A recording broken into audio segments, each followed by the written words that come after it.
Hampir 2 tahun pandemi COVID-19 di Indonesia dan membawa duka bagi orang yang kehilangan keluarga akibat virus ini. Tidak hanya masyarakat umum, duka juga dirasakan tenaga kesehatan termasuk dokter. IDI mencatat ada 700 dokter yang meninggal dunia selama bertugas di masa pandemi dan Indonesia mencatat angka kematian tenaga kesehatan tertinggi di Asia.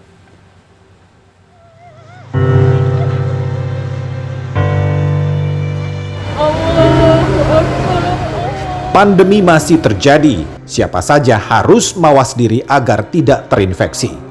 Pandemi juga masih membuat tenaga medis terus memberi diri dan tetap semangat melayani.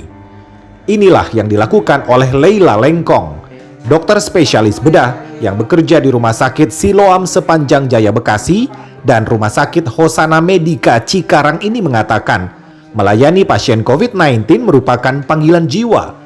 Meski terselip ketakutan terinfeksi, dirinya tetap optimis. Profesi yang ia jalani pasti memiliki konsekuensi.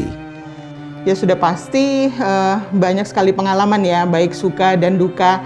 Kalau sukanya ya memang kita passionnya sudah menolong orang.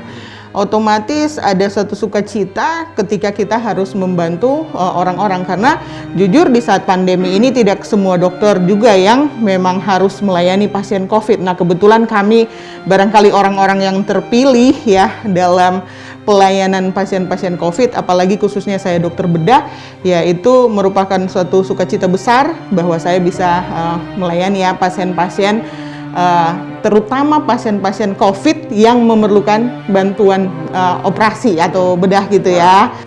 Tak bisa dipungkiri, wabah virus corona yang merajalela telah menelan korban nyawa, termasuk tenaga medis dan tenaga kesehatan. Hal ini membuat Leila merasa kalut dan hanya bisa menyerahkan hidup sepenuhnya atas kuasa Tuhan. Itu sebenarnya sangat luar biasa sedih ya, tapi semua itu memang tergantung kepada imun seseorang, imun dalam kita menghadapi pasien-pasien COVID ya. Ini saya bisa katakan kita berjuang dalam COVID ini tergantung nasib. Nasib kita akan dibawa kemana ya, karena apa? Banyak juga dari teman-teman itu yang sudah divaksin, vaksin penuh, tapi mereka harus berjuang juga saat mereka terpapar COVID dan pada akhirnya mereka harus menyudahi perjuangan mulia mereka di saat pandemi ini ya. Berdasarkan data Tim Mitigasi Pengurus Besar Ikatan Dokter Indonesia per 18 Agustus 2021, total jumlah kematian dokter di Indonesia mencapai 688 orang. Bila ditambahkan dengan jumlah kematian tenaga medis dan tenaga kesehatan lainnya berjumlah 1.967 orang. Ketua Dewan Pertimbangan PBID Profesor Zubairi Jurban mengatakan, akibat banyaknya tenaga medis yang meninggal saat ini menyebabkan kebutuhan sumber daya manusia di bidang kesehatan menjadi berkurang. Saat ini Ikatan Dokter Indonesia dan Kementerian Kesehatan RI sedang mempersiapkan tambahan SDM dengan mempercepat proses kelulusan dokter umum dan mempermudah kepengurusan administrasi dan keabsahan untuk dokter spesialis dan dokter konsultan bisa segera bertugas. Nah di luar itu kan sebelum menjadi dokter umum ada yang hampir selesai atau sudah selesai namun masih perlu masalah administrasi, nanti kan bisa segera dipercepat.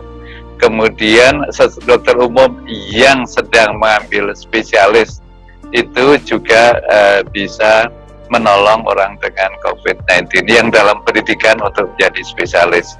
Kemudian dokter spesialis yang belum diresmikan itu bisa juga prosedur peresmiannya bisa dipercepat. Demikian pula dokter konsultan. Jadi masih punya lumayan sih cadangan dan ternyata juga itu kemarin berhasil. Zubairi menambahkan upaya pemerintah dalam memberikan perhatian dan perlindungan kepada tenaga medis dan tenaga kesehatan saat ini sudah cukup baik dengan memberikan vaksinasi dosis ketiga sebagai booster. Zubairi juga meminta agar pemerintah memperhatikan insentif bagi tenaga medis dan tenaga kesehatan yang saat ini bertugas di sentra pelayanan COVID-19.